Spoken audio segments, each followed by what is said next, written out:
to the Cinementalists. Noun, plural. Definition, those whose love for movies runs so deep, they can't help but do a podcast about them. Hosted by Colton Robertson and Joseph George.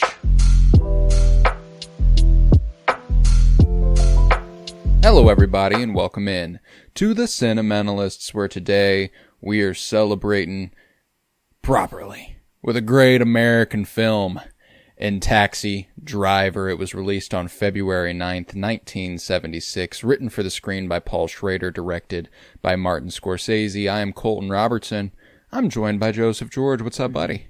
Oh, what up, what up? Always a pleasure to be here. Oh, and it's always a pleasure to have you. As always now, as is always the case now, we are live on TikTok as we record.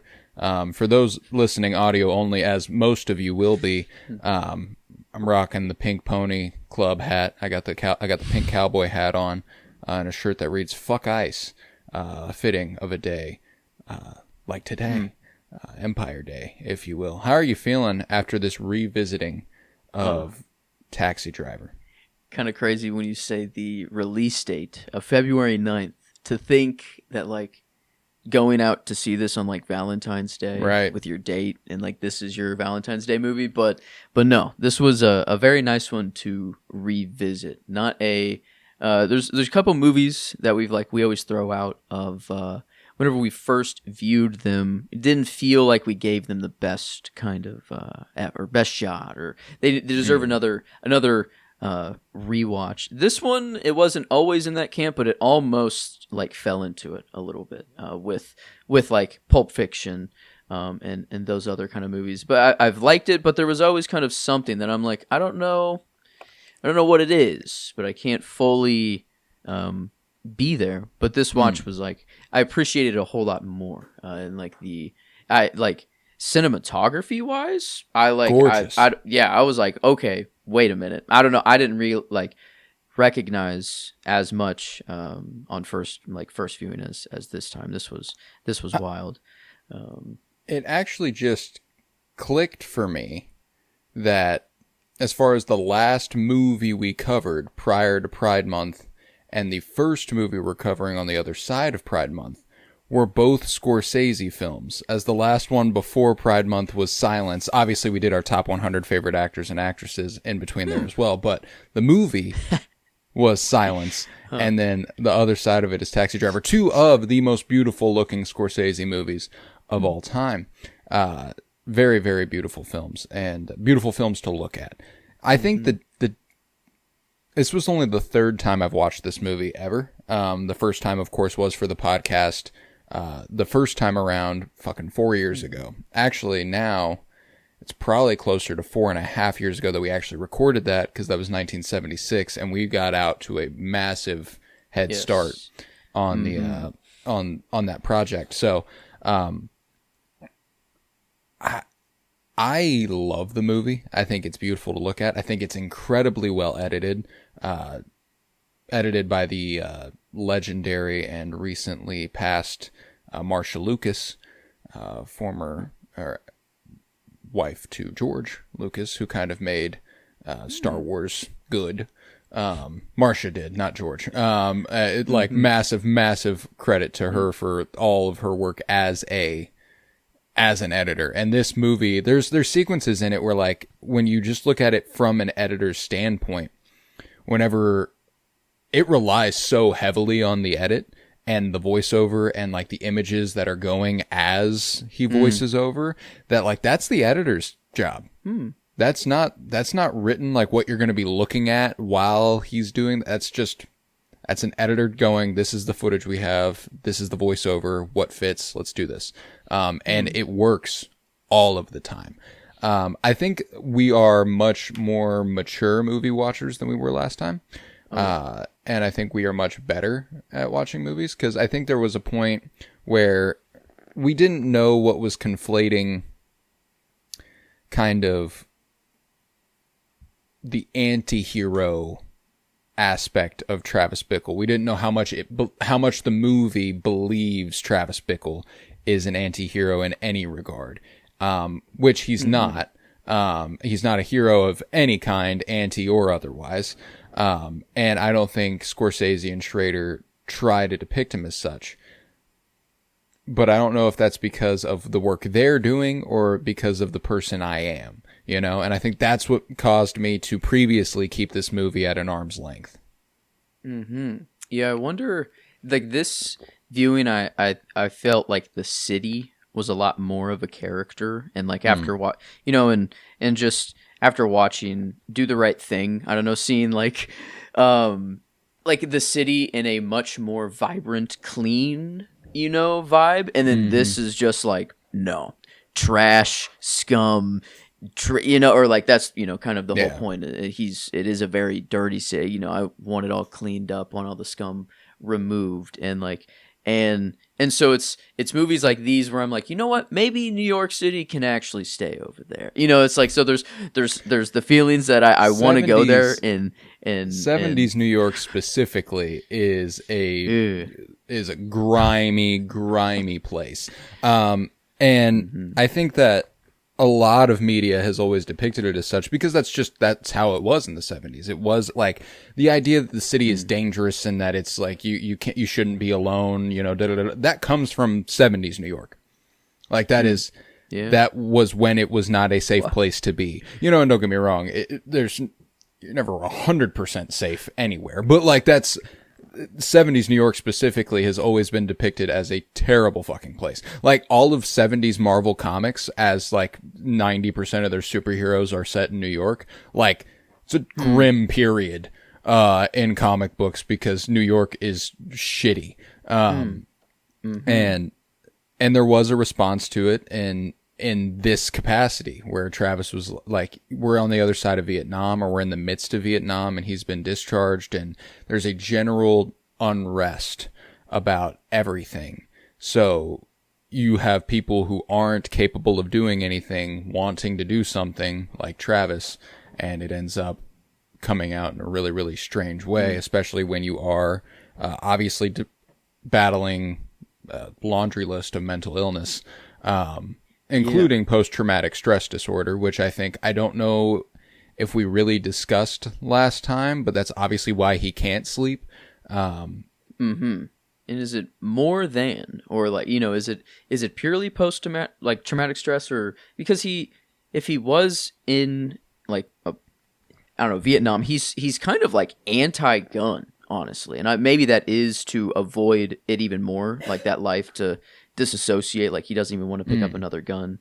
But like the idea of like being armed is like at first, whenever it's brought up, like, hey, do you need a gun? He's like, no, like that, like why would I need a gun, right, sort of thing.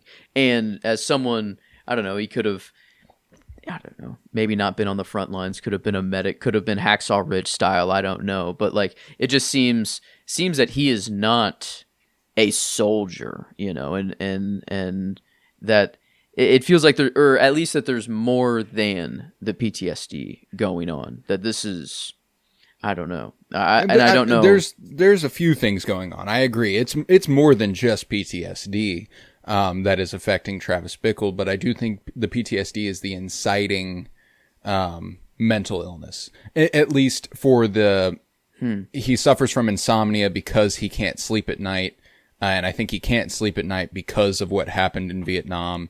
And so, and because he's not sleeping, he is slowly becoming more and more unwell. Like, that's just how that works. So, and don't get me wrong, I don't think that the PTSD and Vietnam is the root cause of Travis Bickle's issues. I think it's clear that he has pre-existing things going on. But obviously, this didn't help. Going to Vietnam and obviously permanently scarred him in a capacity that he is not capable of existing on his own, kind of. But also at the same time, very scrappy and very like can whip together the Assassin's Creed in gun version, the modern hidden blade. But I mean, so and I love that sequence, when he's just in the mirror testing it, and like, oh, you talking to me? You talking to me? You talking to, and like doing like, because I mean, I know you're not talking to me. You're talking to me.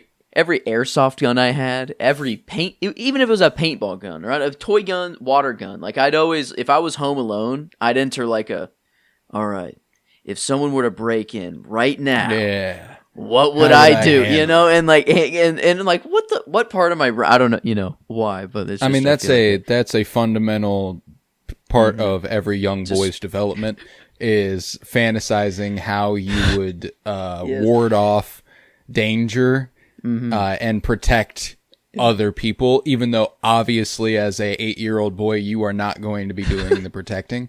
It was just pure fantasy of how would I save my family if we were under attack? Because obviously I would be the one kill. You know, I don't know. I don't have really a killing bone in my body yet, but I'm thinking of I'm setting up at the top of the stairs with my airsoft like M4 like aimed right at the door, and I'm like, okay, this fucker, I see him right through the window, boom, he's done, and I'm like, yeah, it's like, come on, like, yeah, but no, yeah, he you know, and he goes out test. He's very resourceful. Like I don't think he's not like you know, just going out like winging life in general. No, but he's like, very capable. Yeah.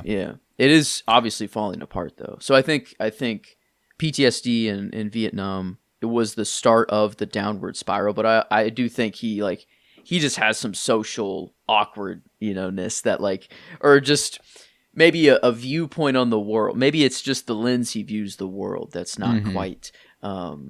You know, it's almost there when he's like, you know, I had a feeling when I just walked in the room that you two just had no connection whatsoever, and like, and you're alone, you're so lonely, you must be so bored, and you need someone, you need me. There it's like,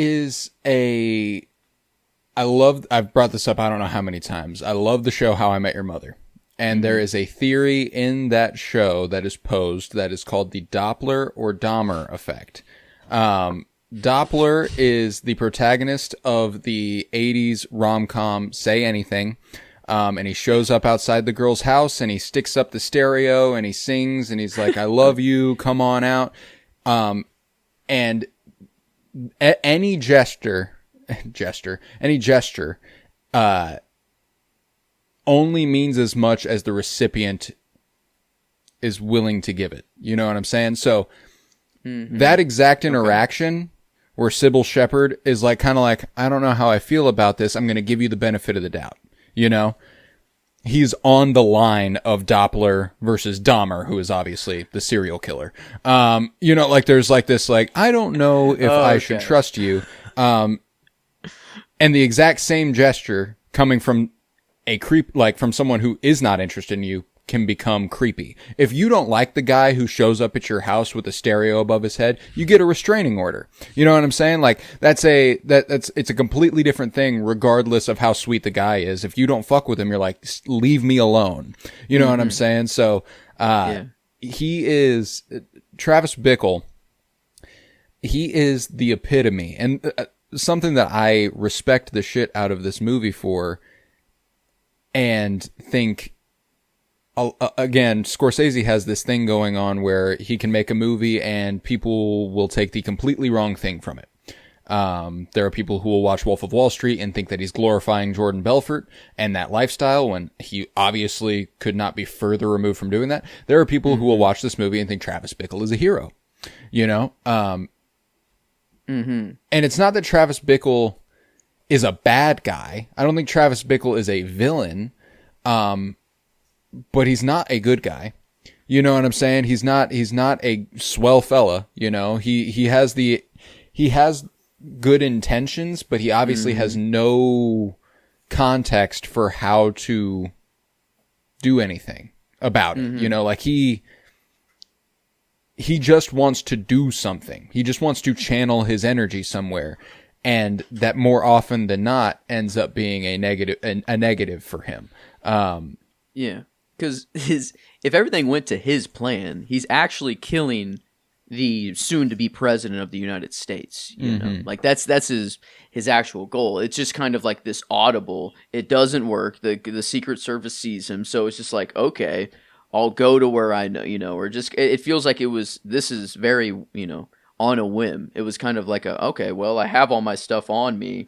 and I do hate these people, and okay, my energy does need to go somewhere. And I think it's just when everything settles, the equation is like, well, the people that died or that he killed were a lot worse, or is like they suck. They weren't good people, and they're actively choosing to do bad things and like to continue doing so, while Travis is more like so naive that it's like you can't really blame him. Almost, it's like it is more of like the environment and everything else that caused him to do these things, but like clearly you do, like he brings her to the porno theater. It's like there is obviously something socially off with him, but he has like the sort of right intentions, at least at the very base level. And that's that is an interesting part of the movie whenever he does take her to the porno theater and is like, I didn't realize, my bad. I'll take you to a different movie. I just don't see a lot of movies, Yeah, and she's like, "What the fuck is wrong with you?" It's so that's the other thing is I think it's really important to not vilify Travis Bickle because he's clearly very mentally ill. Like there's obviously something not right in his head. But I also think it's wrong to completely excuse every action he takes because you do have to claim some sort of responsibility. And one thing that I think this movie proves that the quote unquote male loneliness epidemic is not real and not a new movement. This movie resonates with those guys, incels, particularly hard because they see themselves in Travis Bickle. You know what I'm saying? And, not a good person to see yourself in. You know what I'm saying? It's not supposed to be a relatable movie. It's supposed to be a character piece. You know what I'm saying? Yeah. I sadly had too many similarities to Travis Bickle that I didn't like. And that was my Letterboxd review this time around. Was we're both 26. So that was, kind of a weird, the second time I'm seeing it, I don't know. So that was 4 years ago. That is kind of wild to think about. It would have been late 2021 that we watched it. Wow. Okay. But actually same age now as Travis Bickle. I do commonly wear the same jacket everywhere I go. Maybe need to change that up. Or maybe I need to put, J. George or T. Bickle, on the back of the jacket. I kind of dig the jacket. I don't know why. I like the jacket's cool. The vibe is. I don't mind it. I don't mind the costume design. I really, really enjoy the aesthetic that he's got going on, and obviously towards the end of the movie, it becomes a little bit brash with the mohawk and everything. But he's achieving his final form. But up to that point, I feel pretty good about it. And I think. Was the mohawk simply because he was going to get shot like in the neck and in the head, so they needed like a bald cap or needed like a way to cover it? Or like I wonder like how the mohawk came to be. If it was like already in the cards and they knew like, all right, it's transformation time, it's like he's really going for it now. Or if it was just I don't know, like for the practical kind of effects that needed to happen. And I think it was absolutely story based. I think that his evolution into his final form is because like when he cuts his hair off, he's like a whole new guy. He stops calling himself Travis Bickle. He starts calling himself by a different name, and he goes up to Sport, played by Harvey Keitel, who's an absolutely incredible actor. I love Harvey Keitel. Yeah. Doesn't recognize him, so I think it's a practical thing for him as well. Kind of recognize him. Testing the disguise. Oh my god. A little bit. Well, no. I guess no. He went up to Sport. That was after he was going to. Yes, that was after the Secret Service stuff. Okay. Yeah. Okay, so never mind. But yeah. He only does. Yeah. This is why I'm like, he's only channeling his energy in the spots that he's channeling his energy because he wants to channel his energy somewhere.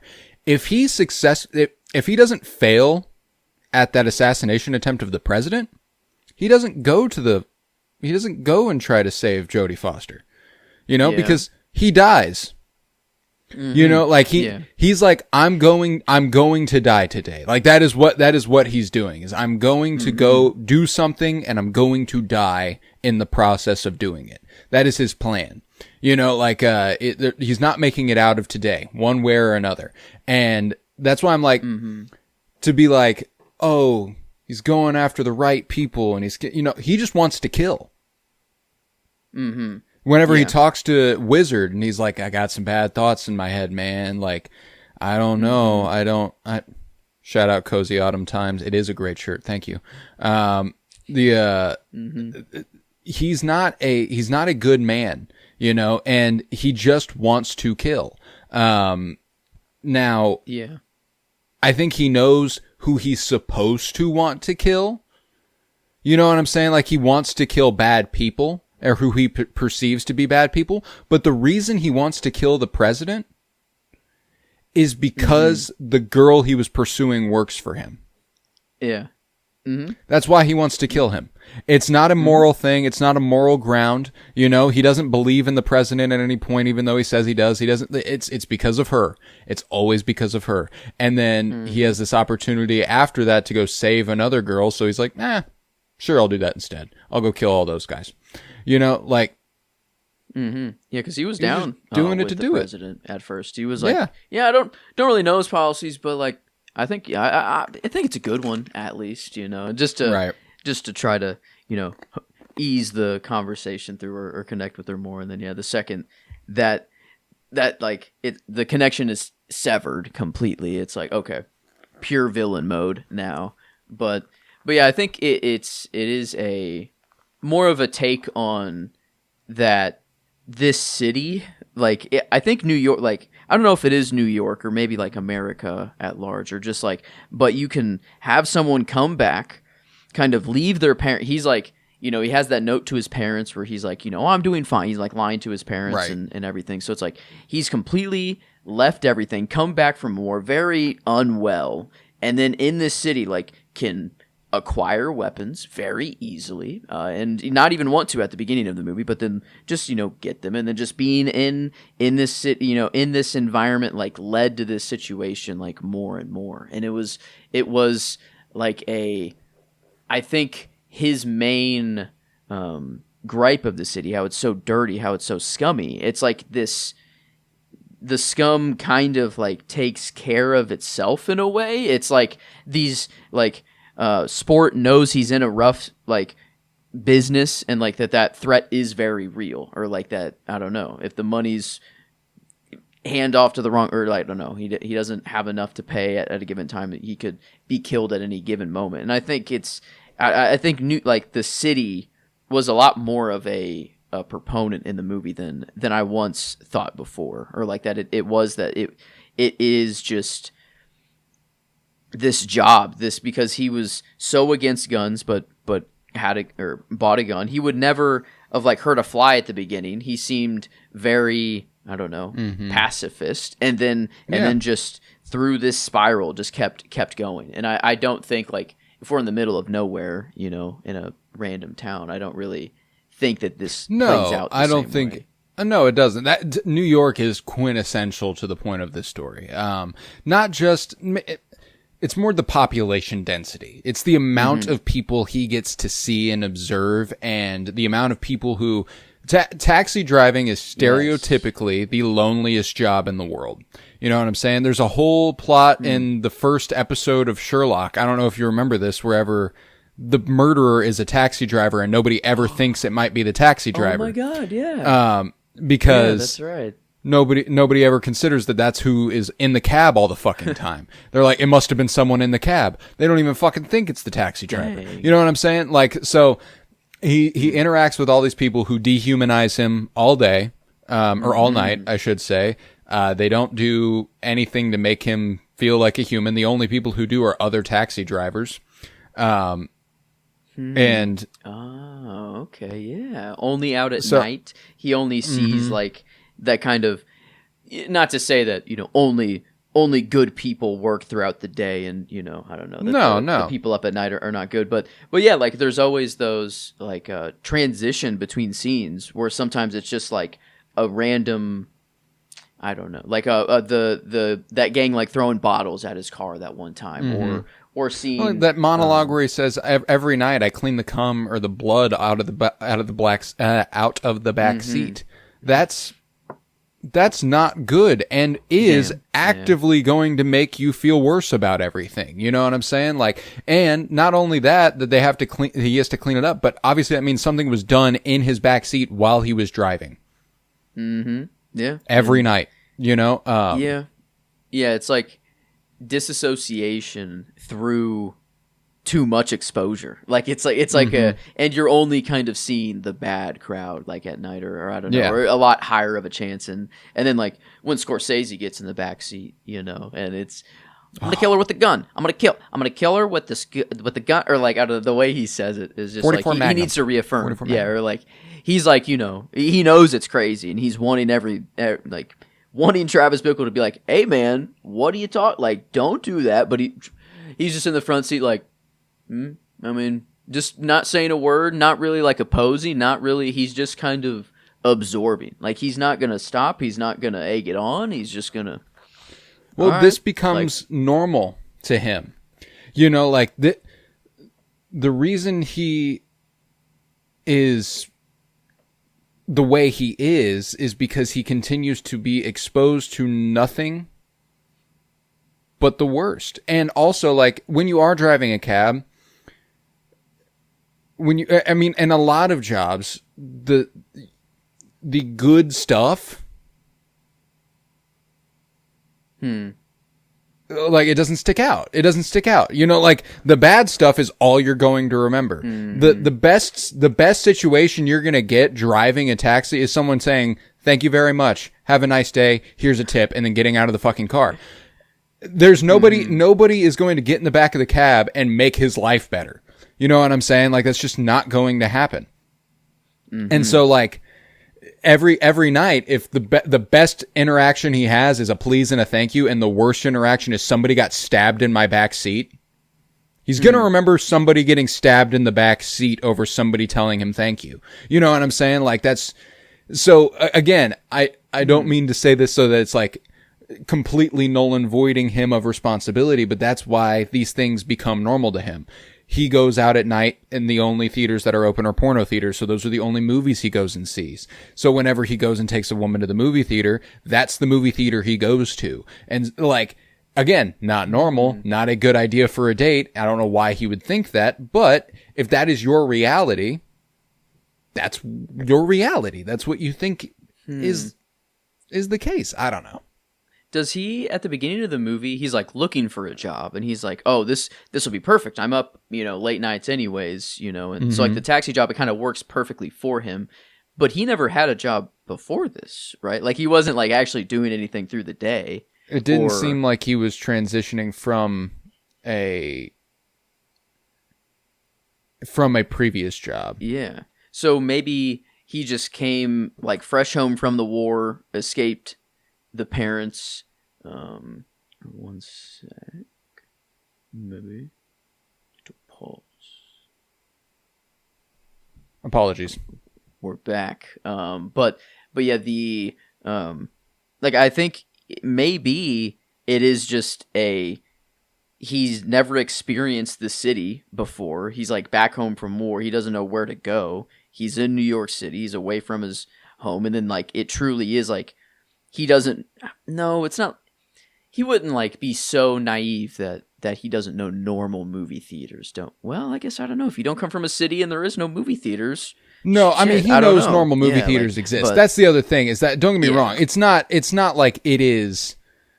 Again, he's not null and void of responsibility. That is a dumb move. It is a socially inept move to take a first date to a porno movie theater. You are social. You do not. There's something in your brain that's not clicking right. But he was truly unaware. I mean, he was like, well, what? Like, because she thought you must be joking, like with me. Like this is so unreal that you must be joking. But he's dead ass genuine in that moment. Yeah. So like I don't know. Like, well, and they could be making a point about the kind of way that like porn rots your brain a little bit, you know, like that is a thing that porn does, is that the more you expose yourself to porn, the less, you know, not to say that porn is inherently strange. It's I don't have an issue with porn. I think it's, you know, if two consenting adults want to film themselves having sex, fuck yeah, go for it. You know, but if you go to the porno theater every fucking night because you can't sleep, it is going to affect your brain. You know what I'm saying? Like, it is going to affect your brain. It's just how it works. Okay. Yeah, I see that. I like the, it's so normal to him that is a movie. Like, he doesn't watch any other movies, so that is just a movie. That is as valid a movie routine to him as a normal movie, you know? So like that's why it's nothing to him, is because these are just the movies I go and see, you know, like, I can take you, like he even says, I can take you to another movie. Like he knows other movies exist. He's like, that's my bad, you know, like now I know, won't do it again. Didn't realize, you know? And every time he starts to like narrate, or like, and it always seems like it's a journal entry. Like he's always writing this down, or he journals, you know, at either at the beginning of the day or at the end of the day, and it's like Thursday. Journaling. Yeah, it can either be seen as very insane, and you're like, oh my god, like, you know, Riddler-esque, Batman-esque, you know, Travis Bickle-esque, or it's just like a very mundane, like, oh, I went to the store, I got my groceries, I had this cute interaction, blah, blah. You know, it's like, I feel like there's no real in-between of journaling, and every time I, like, you know what, want to... You know what comic book character that Travis Bickle just directly inspired? Like, there's no doubt about it. It is obviously Travis Bickle, is Rorschach from Watchmen. Oh, yeah. I see that. I mean, the jacket. Well, I guess detective. I guess that's a detective jacket, right? Yeah, he wears like a trench coat, or he becomes kind of detective-esque, or he's investigating. He's investigating the whole time. So like he kind of is a detective in the context of that book, but. No, he journals and he talks about the grime and the scum on the streets and how it needs to be cleaned and washed away and like it is Travis Bickle. Like that is personality wise, that is what he's supposed to be. Modern Joker, as well. Like this is pre Joaquin Phoenix Joker, and I think that's like De Niro on the Night Show. I think was, you know, a very like they're pulling heavily from this movie. Yeah, the Joaquin Phoenix, Todd Phillips Joker movie, one of the main critiques of it is that it's just a rip of Taxi Driver. It functionally is the same movie. Like there's not a lot that is different. It even ends with a sequence where he's obviously deluded, and nothing that he sees happening is happening. This movie doesn't end with him going back to his, like, he's dead. These are the last things he sees before he dies. There's a Scorsese went on record to say that it's not, like, he dismissed this theory, that it's like fantasy and not real. He says like, these are real events that are happening to Travis Bickle, or like in the movie. And I don't know. I can't see a world where they are real. Like, well, I can, and it's just because of the desire for hero worship we have as like a culture. Like we are rewarding a guy who probably shouldn't be rewarded with love and adulation for wanting to kill people. You know, like he killed the right people and therefore he's getting love and adulation, but what he wanted to do was kill somebody, so he did it. And it just happened to be the right people, and he happened to save a girl in the process. But had he killed the Democratic elect for president, he would be vilified for all of history. You know, so like so it reminds me also of the end of The King of Comedy, another Robert De Niro movie, wherever, you know, he kidnaps Jerry Lewis, and then he's, you know, he has that montage at the end where he becomes rich and famous and he's selling the book and he's, you know, he's doing all that. And you're like, is this really happening to Rupert Pupkin, or is he imagining that this is what's happening? Scorsese and De Niro have a couple of these, and it's pretty interesting. like After Hours, King of Comedy, and Taxi Driver. You blend all of those up, and then it's Joker. Actually, like it's like it's like a I don't know, this perfect blend, but yeah, kind of like a all very character pieces on, I feel like, how the city or just this corruptness just keeps corrupting, and like and it's just the city's so large that you can get away with this because of the sheer amount of people. Like, I mean, he like, I guess, well, no, the police do show up, but like, I mean, just the amount of stuff he gets away with so easily is just kind of gnarly in such a dense, populated area. Whenever they have everybody freeze in that last image where he's like dead, I've always thought he was dead on the couch. Yeah, you know, he is. If that's what Scorsese said, that's what Scorsese said. I'm cool with that. Obviously, artist's intention is very important, but I'm more curious what Paul Schrader said, because Paul Schrader wrote the movie. Because that would be an interesting. I wonder if they agree on that point, or if that's what Marty sees it as. And let's see, either his delusions. Yes, Scorsese said that the cab ride with Travis and Betsy is a real event, with Travis's ambiguous look after she leaves the cab indicating uncertainty over her thoughts. Schrader's comments were that Travis becoming a hero was his shocked response to the real-life case of Sarah Jane Moore, who briefly became a celebrity after she tried to kill the president, Gerald Ford. He also added that Travis is not cured after surviving the shootout, and next time he's not going to be a hero. So yeah, I guess they both. They rewarded. I think the point is that he's rewarded for doing this, so he's going to do it again. If you take it to mean that he is a hero, and that is actually what the end of the movie means, he doesn't face any consequences for his thoughts, his actions, or anything. Oh, so I can just go be a killer. I can go kill people and people will love me for it. I'm allowed to do what I want to do now. And I know, like, back in the day, there used to be like rules that like you can't have certain things in a movie, or if there is a killer, they need to be punished in this way, sort of thing. At this point in time, though, that is not the case. Right? That is not the case. Yeah. Oh, it's still, or like it. Oh, okay. I thought like.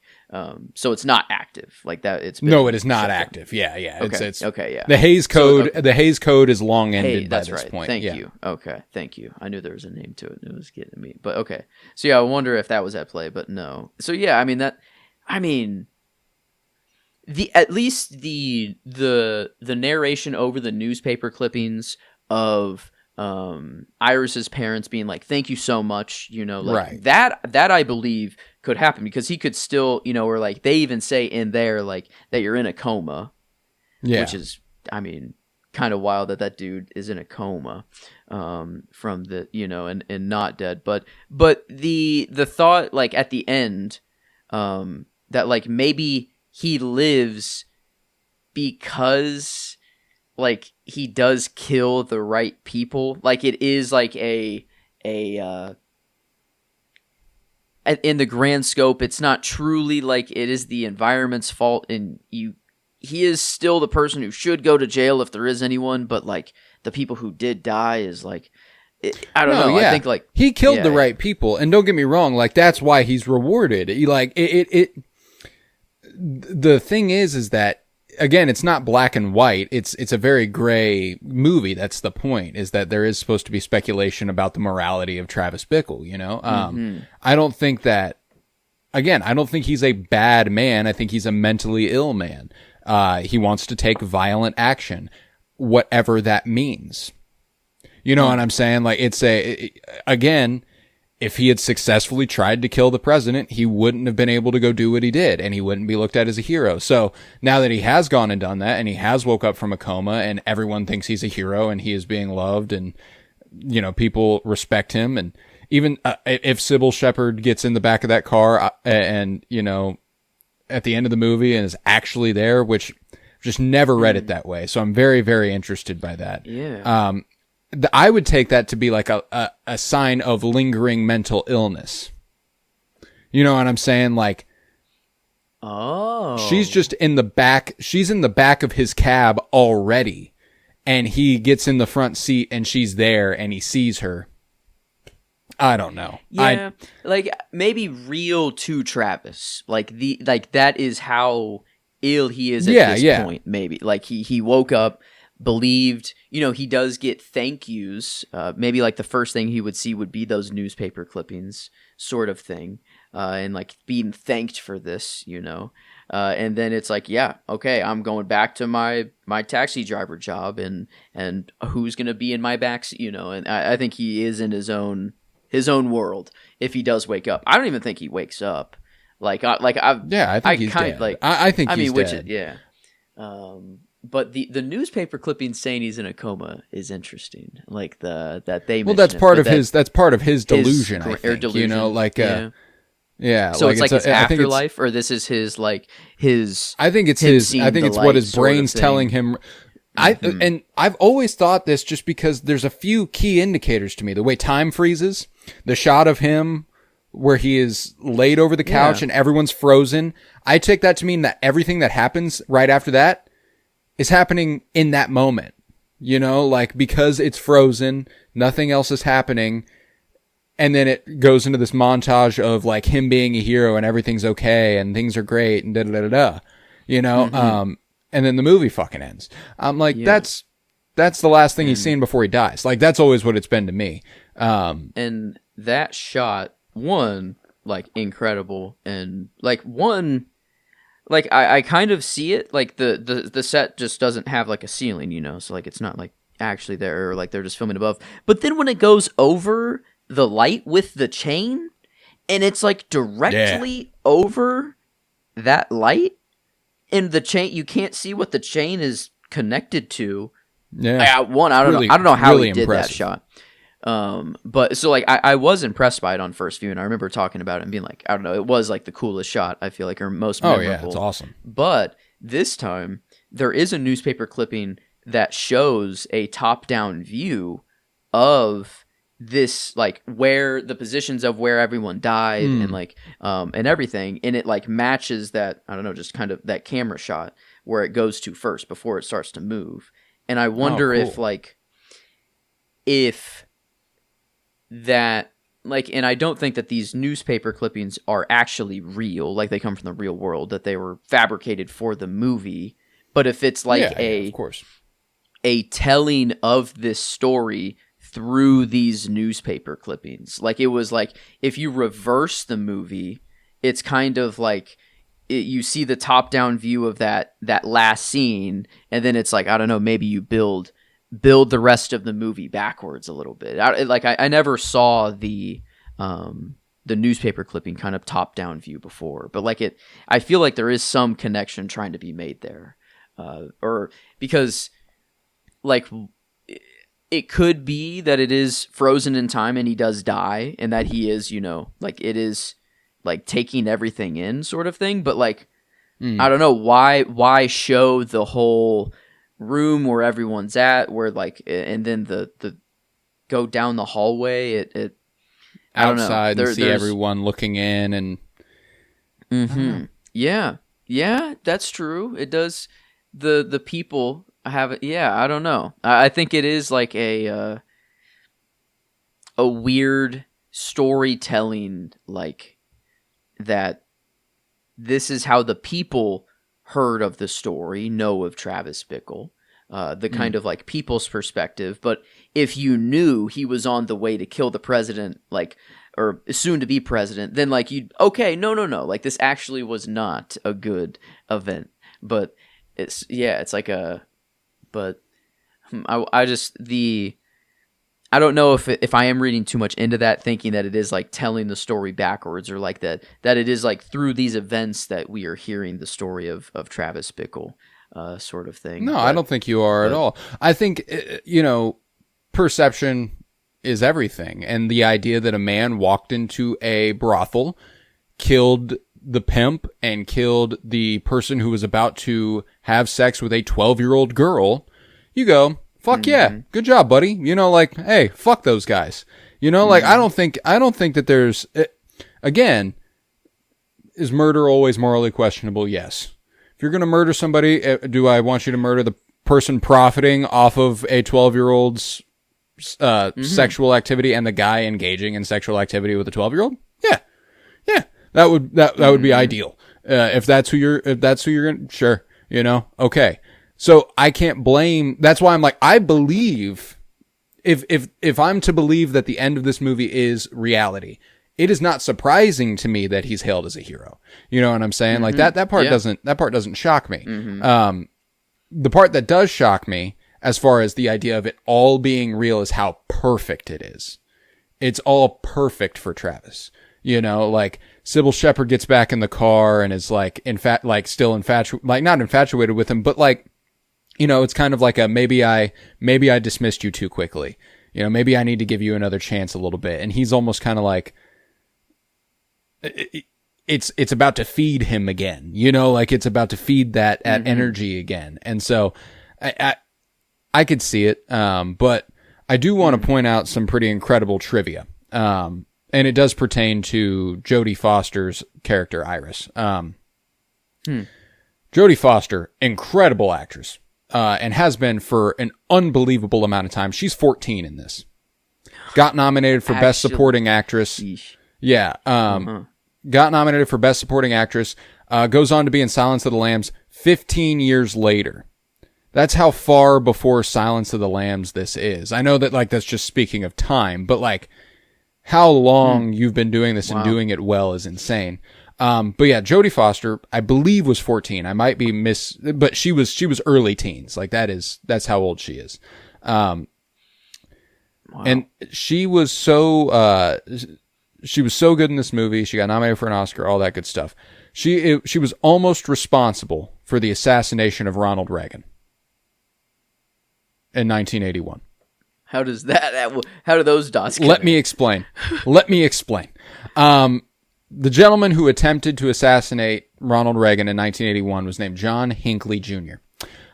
John Hinckley Jr. was obsessed with the film Taxi Driver. Loved it. Loved the movie Taxi Driver. In a movie where the protagonist attempts to kill the president.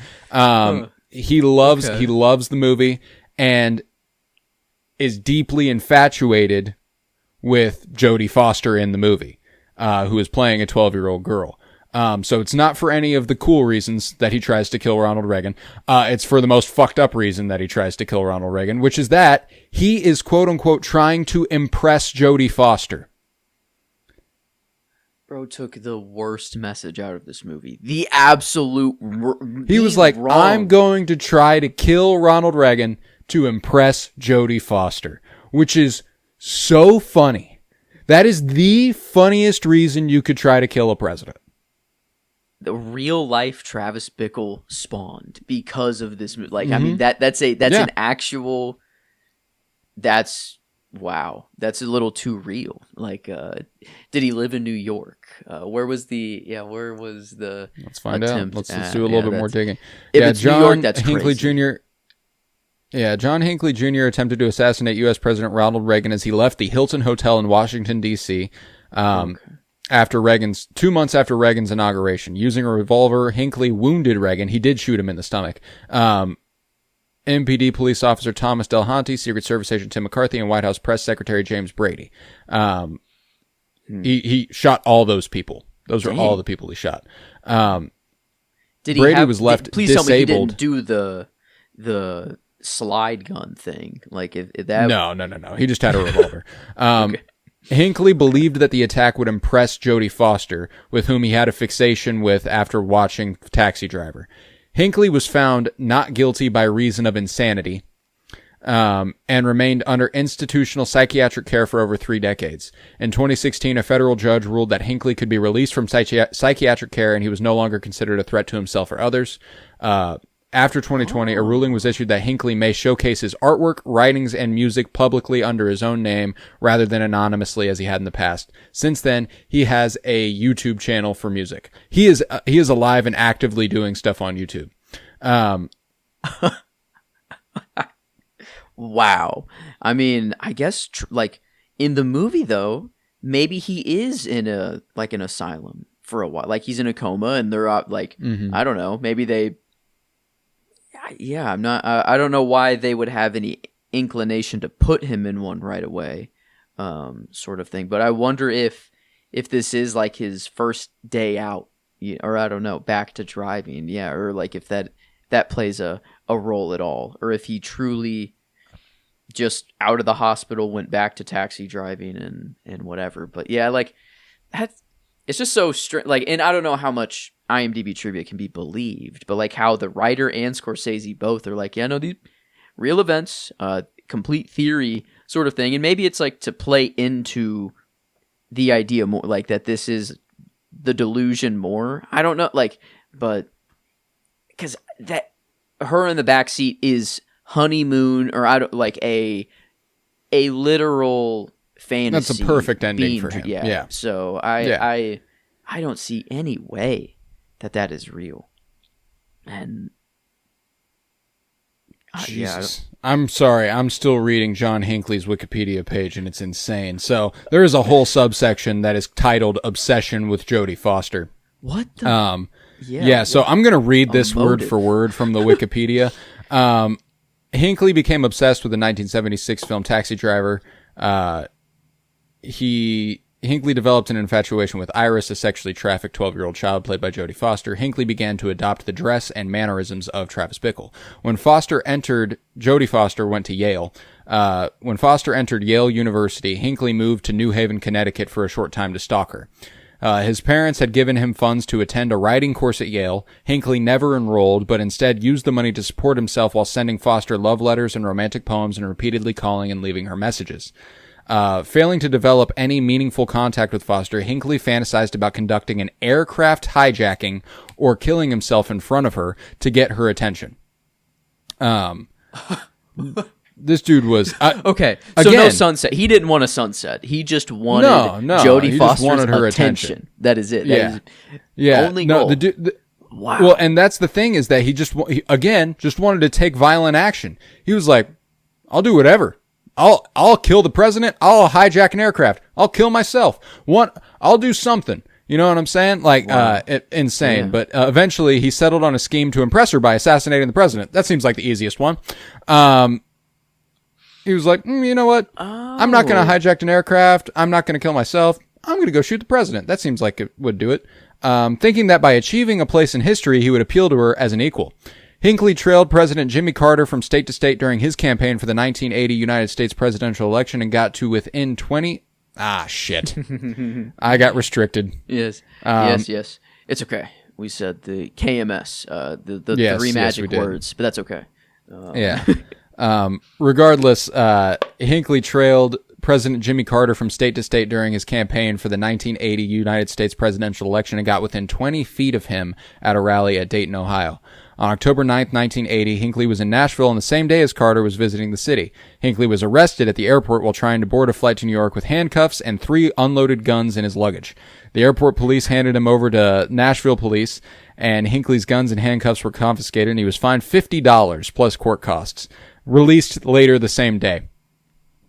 So just to give you an idea how much airports have changed, he brought 3 guns into the airport, and they were like, yeah, $50, you're good.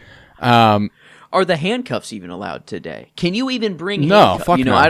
I feel like they might even flag that, but wow, that is, a little too, like, you can watch The Wolf of Wall Street and like, take the wrong idea of Jordan Belfort, but I didn't think, that's a lot less harmful. It's still pretty I don't know. It sucks that, I don't know, the people it makes sometimes, but like, no, this without this movie, an assassination attempt doesn't actually happen. Possibly. Like, maybe that guy was crazy enough that eventually, I don't know, maybe he gets there. I don't think the movie is the inciting event either.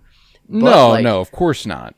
It does speak to the theme of the more and more you normalize killing, or like it is just a product of your environment, the more it doesn't seem like anything bad. And because like to kill a president, that's like, okay, well, you are not making it out of there. You are doing it as a spectacle, but like that's like the top degree. It makes killing a pimp or people in a brothel like, oh, that's nothing. But like if you take a step back, just killing anyone in the first place is already off the edge. It's morally so it's like wrong. Yeah, I think it's Travis is okay with easily, killing these people because he was about to kill a president. So to him, it's nothing.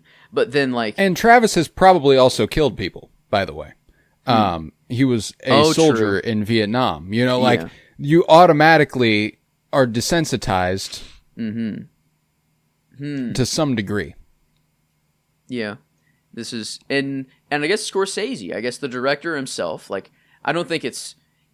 They could have got any extra or anyone to be in the back of that cab, but I think like maybe it's he has to convince himself that he's going to kill his wife, and that he seems like a normal guy or whatever, that is becoming very delusional very quickly. But like I think it is just he had to keep repeating it to himself like I'm going to do this because he knows it's not the right thing to do already, but like you have to just convince. And so like I think at least I thought it was just a theme of the movie, but a very real theme of the world, that like it's not just a movie here, like it is kind of proven that I don't know.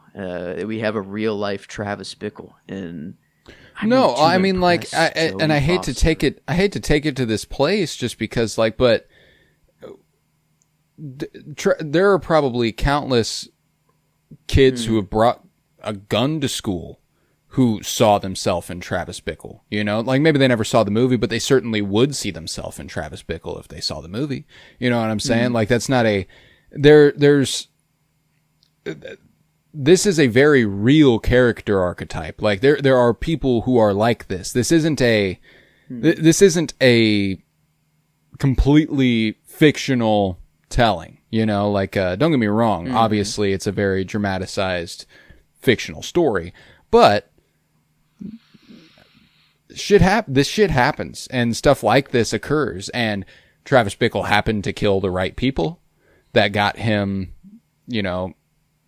idolized and got him adulation and everything, but he just as easily could have taken a gun into a public place and fired it. Just cause. And frankly, if this movie was made 30 years later, that's probably what he does. You know what I'm saying? Like that's Man.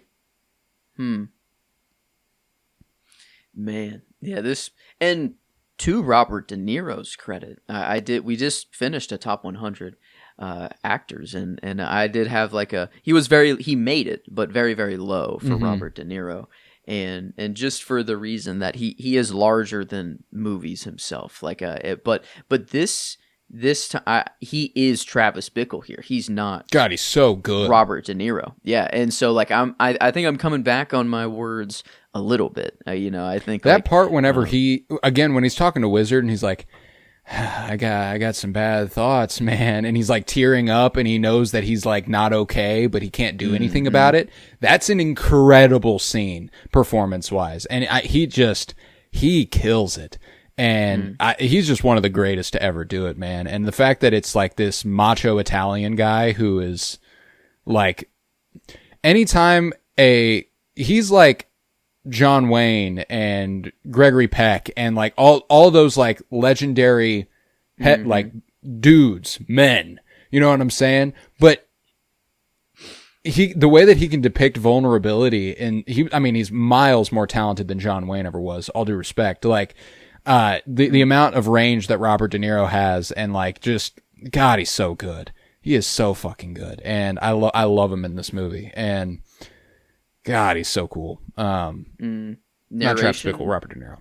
Like, narration could be kind of cringy sometimes, but like it's Robert De Niro doing it, and he's just talented in his own right, which makes it good. But then like it is also like peering into the mind of the character and like seeing the delusions. Like, I think it works for the movie really well. And then like the soundtrack too. I love the saxophone. I love the theme.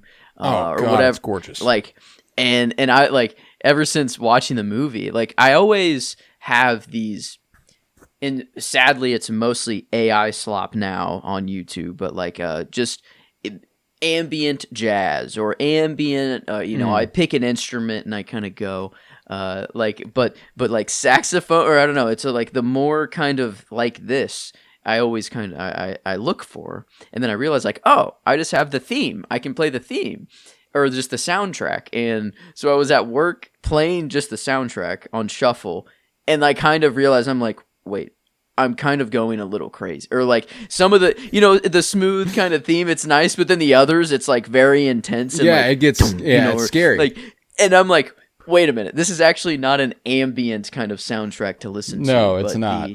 There are the songs theme itself, that are, though, but yeah, is good. So I don't know. Was I going down the Travis Bickle road too much? But this is, I mean, kind of I don't know why I never saw it this way before, but it was in this weird vein of, I've known of how big of a movie it was before I watched it. Everyone says it's so good.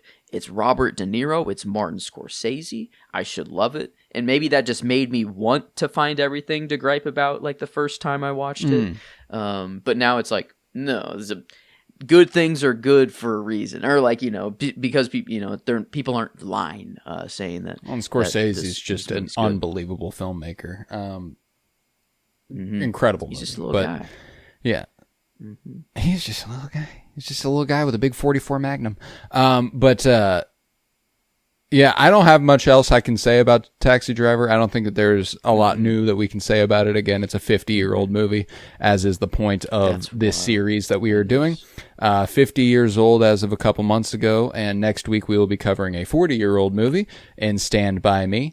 I'm very, very excited for that. I haven't seen that since I was a young lad, and I'm excited to revisit what is universally looked at as one of the quintessential coming-of-age films. So I'm very excited to revisit Stand By Me next week. Week after that, we are hitting Baz Luhrmann's Romeo and Juliet, a 30-year-old movie this year. Week after that, we are hitting a 20-year-old movie this year in Deja Vu. And the week after that, we are hitting a 10-year-old movie in The Nice Guys. So quite the breadth that we are covering this month tonally. I'm very, very excited. But we've also got Geek With Me going on. Very, very excited about that. House of the Dragon is cooking. We'll be back on Sunday night here on TikTok Live, and our episode will be out Monday morning, available wherever you get your shows. Gonna keep trying to post clips. It's a lot of fun. It's a pain in the ass editing them, but it's a good time. Look out for that. If you want to watch these live, follow me on TikTok at Cora Bloom. You can follow Joe on TikTok. I can't remember what you landed on for the handle there. Oh, I never actually changed. I'm still, it's up in the air. It hasn't quite landed. But gotcha. I need to figure that out. But all right. Yeah. Well, you can follow me, and then because of that, you'll be able to follow Joe. He's on there. So check that out. But let's rate Taxi Driver. How are we feeling on a scale of 1 to 10? Mm-hmm. Yeah. And it's not a 10, at least for me. It's not. There is hesitation. I'm in the 9s. I think that's for sure. This is one of. I'm a 9.75. I'm a 9.75. I think it's that good of a movie. Yeah, it's that good of a movie, but it doesn't resonate with me on an emotional level. It's one of those movies where I'm like, it's just that good. I don't watch it for any specific reason other than that's a good fucking movie. It doesn't make me feel good. Doesn't make me feel. I mean, it does make me feel bad, but not in a way that's like I want to revisit that. It's just a really quality film, and that's more than enough for me to give it that high of a rating. But it does restrict it from being a 10 because I don't get a lot out of it emotionally. Yeah. It's more of like a retrospective look on the world rather than because the resonance from the movie. I'm not crying at any point in the movie, or I'm not brought to tears. Maybe for bad reasons, or it's just oh damn, or this isn't just played up for cinema, but yeah, no, it is almost there, but I don't think I would want to cry in this movie or like feel that bad for Travis Bickle that like I cry, but yeah, it's the only reason it's not a 10. It's just, but it's as damn close as you can get. So I think that's yeah. But there we go. The weird gay Marty Scorsese sandwich or gay Scorsese Oreo. I'll be in the middle. That's crazy. Yeah. Wow. Silence and Taxi I'll be the Driver, filling. Who would have thought? I love it. But with that, we will conclude this episode of The Cinementalists. We will be back next week with Stand By Me. I hope you have a happy and safe celebration tonight. But just because things aren't good with the way things are as a country doesn't mean you can't believe in it being better. There are people who exist everywhere in our country who are good people, and they are as American as the worst of us. So celebrate the good people, not the bad ones. You don't have to be celebrating the government today. If you're celebrating the 4th of July, you can be celebrating anybody you know. Just have a good time and be safe. But with that, I was Colton Robertson. I was joined by Joseph George. Thank you very much, homie. Oh, thank you for having me. It's always a pleasure to be here, homie. Oh, and it's always a pleasure to have you. And remember, from the bottom of my heart, fuck ice.